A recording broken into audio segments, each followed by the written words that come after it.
हिंदू धर्म में 33 करोड़ देवी देवताओं को पूजा जाता है।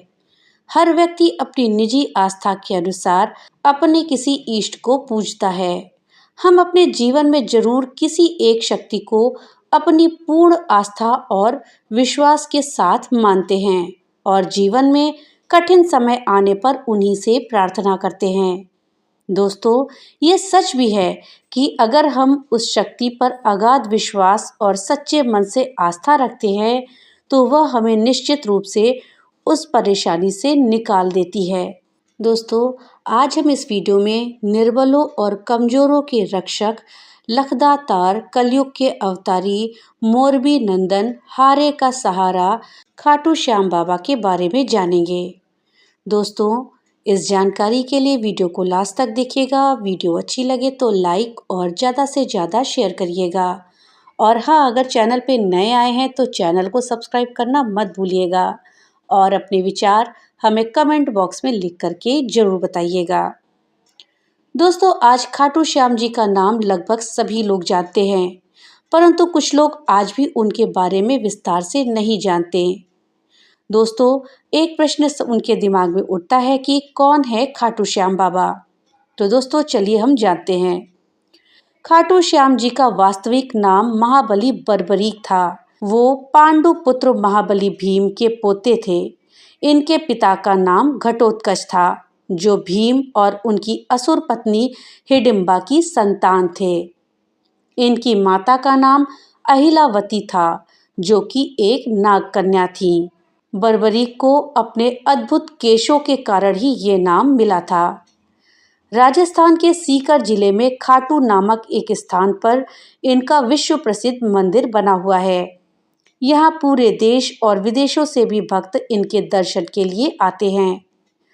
मान्यता है कि जो भी खाटू श्याम बाबा के मंदिर में जाकर उनके दर्शन करता है, उनकी समस्त मनोकामनाएं पूरी होती हैं। दोस्तों, पांडवों ने अपने अज्ञातवास का समय भीषण जंगलों और गुफाओं में छुपते छुपाते बिताया था।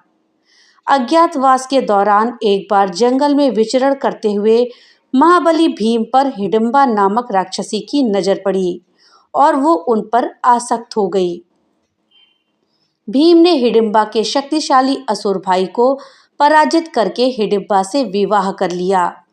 भीम और हिडिंबा को घटोत्कच नामक एक पुत्र की प्राप्ति हुई, जो अपने पिता भीम से भी ज्यादा शक्तिशाली और पराक्रमी योद्धा बना। घटोत्कच अपनी माता के साथ ही हिडिंब वन में निवास करते थे।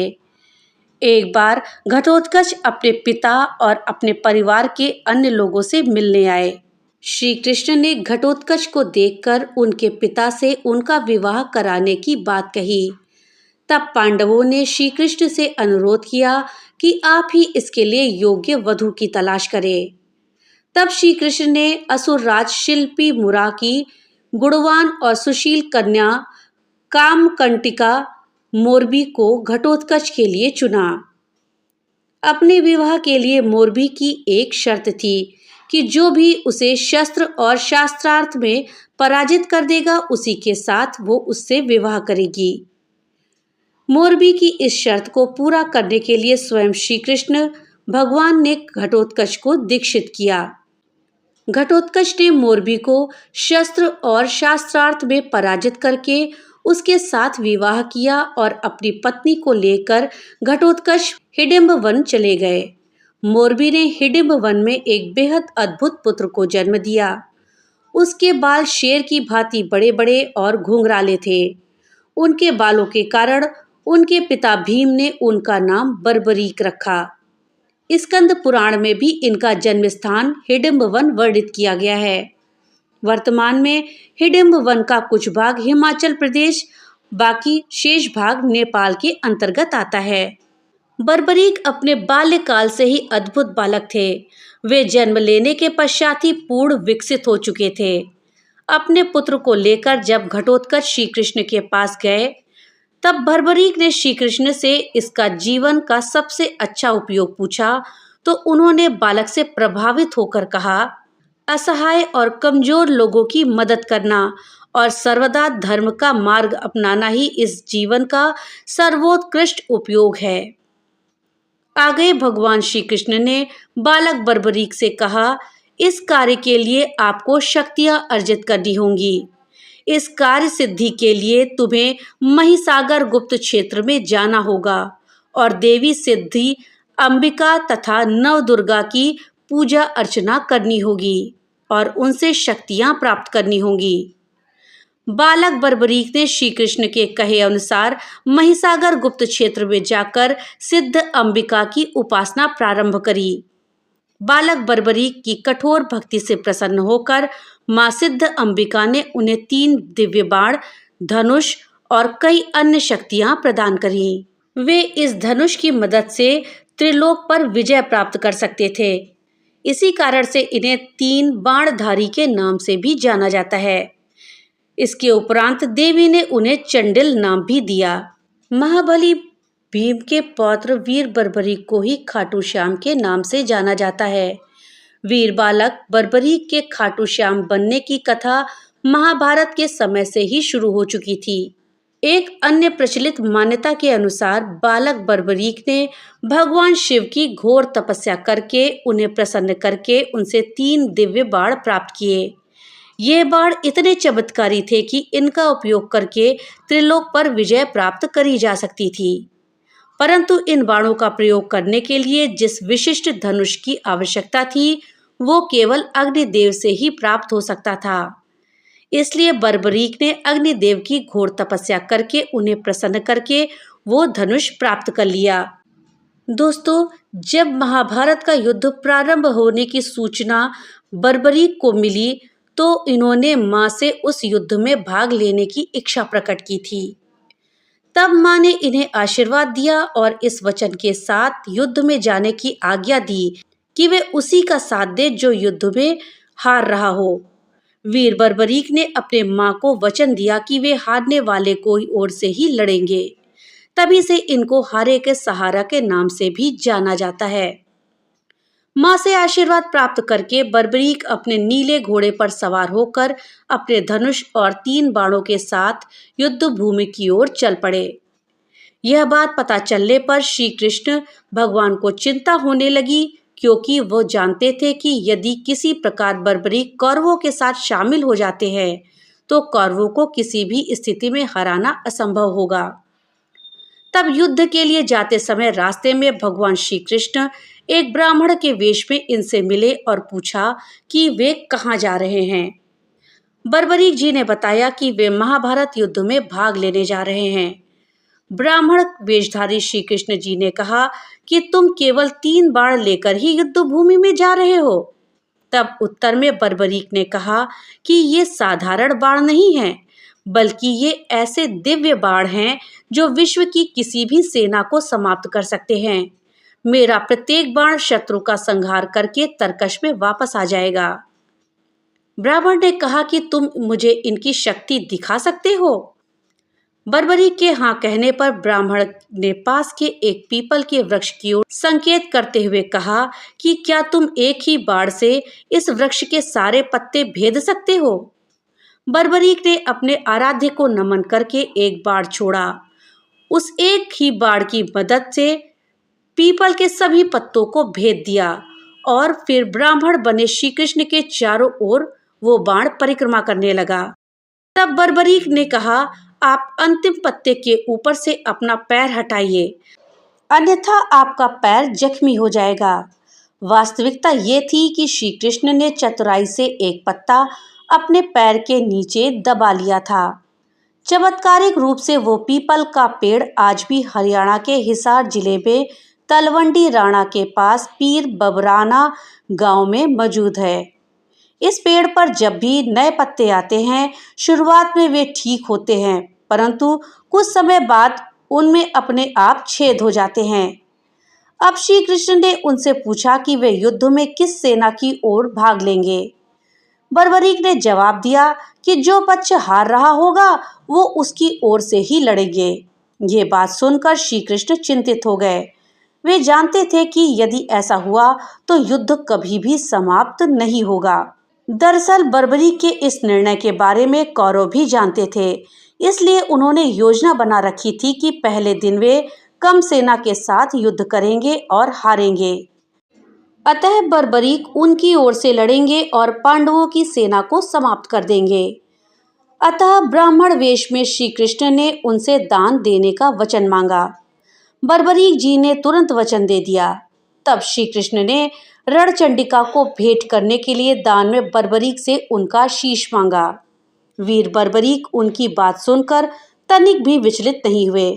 उन्होंने ब्राह्मण देव से प्रार्थना की कि वे अपना शीश अवश्य देंगे, परंतु इससे पूर्व उन्हें अपने वास्तविक रूप में आकर अपना परिचय देना होगा, क्योंकि बर्बरीक जानते थे कि ऐसा दान कोई साधारण व्यक्ति नहीं मांग सकता। श्री कृष्ण ने अपने वास्तविक रूप में बर्बरीक जी को दर्शन दिया। तब बर्बरीक जी ने श्री कृष्ण से कहा, महाभारत के पूरे युद्ध को स्वयं अपनी आंखों से देखने की मेरी इच्छा है। श्री कृष्ण ने उन्हें इस बात का वचन दिया। बर्बरीक ने अपनी तलवार से अपना शीश काटकर उन्हें समर्पित कर दिया। यह फाल्गुन मास की द्वादशी का दिन था। श्री कृष्ण जी ने तब उन्हें वरदान दिया कि तुम कलयुग में मेरे श्याम के नाम से जाने जाओगे। मेरी समस्त शक्तियां तुम्हें प्राप्त होंगी। समस्त देवी देवता तुम्हारे शीश को पूजेंगे। जब तक ब्रह्मांड में सूर्य, चंद्र, पृथ्वी और नक्षत्र रहेंगे, तुम भक्तों के द्वारा मेरे श्याम के रूप में पूजनीय रहोगे। उसके बाद श्री कृष्ण जी ने वीर बर्बरीक के शीश को 14 देवियों से प्राप्त अमृत से अभिसंचित करके अमर कर दिया और युद्ध स्थल के निकट एक ऊंची पहाड़ी पर स्थापित कर दिया, जहां से वे संपूर्ण युद्ध के दृश्य को भली भांति देख सकते थे। तब बर्बरीक जी संपूर्ण महाभारत के युद्ध के साक्षी बने और युद्ध समाप्त होने के बाद उन्होंने श्री कृष्ण जी से आशीर्वाद प्राप्त किया और अंतर्ध्यान हो गए।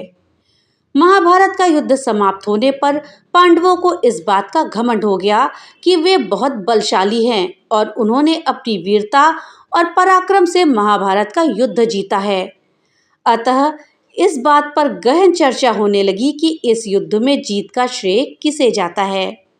निर्णय न होने पर श्री कृष्ण ने कहा कि इस प्रश्न का उत्तर बर्बरीक ही बता सकते हैं, क्योंकि वो इस संपूर्ण युद्ध के साक्षी हैं। इस बात पर सभी सहमत होकर बर्बरीक जी के पास जाते हैं। उन्होंने कहा कि इस युद्ध की विजय का संपूर्ण श्रेय श्री कृष्ण को जाता है, क्योंकि युद्ध में विजय के पीछे श्री कृष्ण जी की ही माया थी। अर्थात बर्बरीक को पूरे युद्ध क्षेत्र में केवल श्री कृष्ण का सुदर्शन चक्र ही घूमता दिखाई दे रहा था, जो शत्रु सेना को मार काट रहा था। इस प्रकार बर्बरीक जी के शीश ने पांडवों के अभिमान को चकनाचूर कर दिया। वीर बर्बरीक की बात सुनने के बाद उनके अप्रतिम बलिदान से प्रसन्न होकर श्री कृष्ण ने उन्हें वरदान दिया और कहा कि बर्बरीक का बलिदान अद्वितीय है, ऐसा बलिदान कोई दूसरा नहीं कर सकता। और आगे कहा कि कलयुग में वो श्री कृष्ण के श्याम के नाम से जाने जाएंगे, और क्योंकि उन्होंने अपना शीश का दान किया है, इसलिए वे शीश के दानी के नाम से भी जाने जाएंगे। माँ को दिए वचन कि हारने वाले का साथ दूंगा के लिए हारे का सहारा के नाम से पूजे जाएंगे, और कलयुग में तुम्हारी भक्ति करने वाले की समस्त मनोकामनाएं पूरी होंगी। दोस्तों, जब पृथ्वी पर कलयुग बढ़ने लगा, तब बर्बरीक चमत्कारी रूप से भगवान श्री कृष्ण के श्याम रूप में राजस्थान के खाटू नामक स्थान में प्रकट हुए। दोस्तों, अब प्रश्न उठता है कि श्याम बाबा का शीश खाटू धाम में कैसे पहुंचा।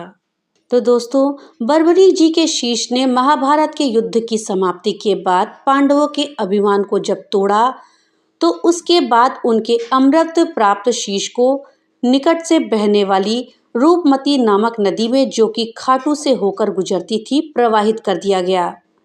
उसी दौरान गुरु द्रोणाचार्य के पुत्र अश्वत्थामा, जिनको कि अमृतत्व प्राप्त था, वे युद्ध में कौरवों के संपूर्ण वंश के समाप्त हो जाने के कारण अत्यंत क्रोधित थे। उसी क्रोधवश उन्होंने ब्रह्मास्त्र का संधान किया। प्रतिक्रिया स्वरूप अर्जुन ने भी उनके विरुद्ध ब्रह्मास्त्र का संधान किया। श्री कृष्ण ये जानते थे कि यदि ये दोनों ब्रह्मास्त्र का प्रयोग करते हैं तो संपूर्ण पृथ्वी का विनाश निश्चित है। श्री कृष्ण ने दोनों को समझाने का प्रयास किया। अर्जुन ने श्री कृष्ण की बात को मानते हुए ब्रह्मास्त्र वापस ले लिया, जबकि अश्वत्थामा ब्रह्मास्त्र को वापस लेने की कला से परिचित नहीं थे। ऐसा माना जाता है कि उस समय अश्वत्थामा ने अपने ब्रह्मास्त्र का संधान करते हुए उसे उसी स्थान पर छोड़ा जहां वर्तमान में राजस्थान क्षेत्र है। ब्रह्मास्त्र की ऊष्मा से उस क्षेत्र की नदी, झरने और स्रोत सब सूख गए। नदी में बहता हुआ बर्बरीक जी का शीश नदी का जल सूखने के कारण खाटू में ही रुक गया। खाटू धाम में एक प्राकृतिक कुंड है जिसका नाम श्याम कुंड है। मान्यता है कि यहीं श्याम बाबा का शीश प्रकट हुआ था। नदी में प्रवाहित होते हुए बर्बरीक जी का शीश रिंगस से होते हुए खाटू पहुंचा था।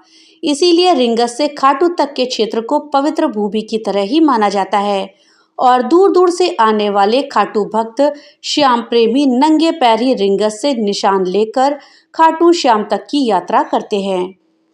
खाटू श्याम जी को कई अलग अलग नामों से भी पुकारा जाता है। उनमें से कुछ प्रसिद्ध नाम है बर्बरीक, तीन बाणधारी, मोरबी नंदन, श्री श्याम, शीश के दानी, हारे का सहारा, कलयुग के अवतारी, लीले का अश्वार, खाटू नरेश, मोर छड़ीधारी और लखदातार। दोस्तों, अब आइए जानते हैं खाटू श्याम बाबा के कुछ चमत्कारों के विषय में जो ये सिद्ध करते हैं कि कलयुग में हारे का सहारा श्री श्याम बाबा मौजूद हैं। राजस्थान के सीकर जिले में एक गाय गोधूली के समय रास्ते में एक निश्चित स्थान पर खड़ी हो जाती है और वहां अपने चारों थनों से दूध चढ़ाती है। जब एक ग्वाले ने यह दृश्य देखा तो उसने खंडेला के राजा को सारा वृत्तांत सुनाया। राजा यह वृत्तांत सुनकर बहुत प्रसन्न हुए। रात्रि में श्री श्याम ने राजा को स्वप्न में दर्शन देकर कहा, मैं श्यामदेव हूँ। तुमने मेरे बारे में जो वृत्तांत सुना है वो सच है। ठीक उसी स्थान पर जहाँ गाय के थन से दूध विसर्जित किया जाता है, मेरा शालिग्राम शिलारूप विग्रह अवस्थित है।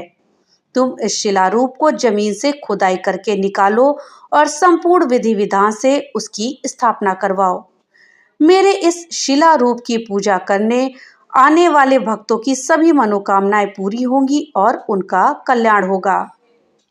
तब राजा ने खुदाई करवा करके उस शिलारूप को विधि विधान के अनुसार प्रतिष्ठित करवाया। राजा की पत्नी नर्मदा कंवर ने मुगल शासक औरंगजेब के अत्याचारों के समय जब पुराने मंदिर को नष्ट कर दिया गया, तब उस शिलारूप को सुरक्षित रखने के लिए झोपड़ी में रखा और उसकी सेवा करी। पुराना मंदिर का विध्वंस होने के बाद श्री श्यामदेव के शिलारूप को प्रतिष्ठित किया गया। आज भी उसी स्थान पर यह स्थित है और देश विदेश से श्याम प्रेमी उनके दर्शनों के लिए आते हैं। वर्तमान समय में यह नर्मदा कंवर के वंशज चौहान राजपूत ही पुजारी हैं। तो दोस्तों, ये थी जानकारी हारे का सहारा श्याम बाबा खाटू श्याम के विषय पे। भगवान भोलेनाथ की कृपा आप सब पर बनी रहे। तो मिलते हैं अगली नई वीडियो के साथ, तब तक के लिए राधे राधे।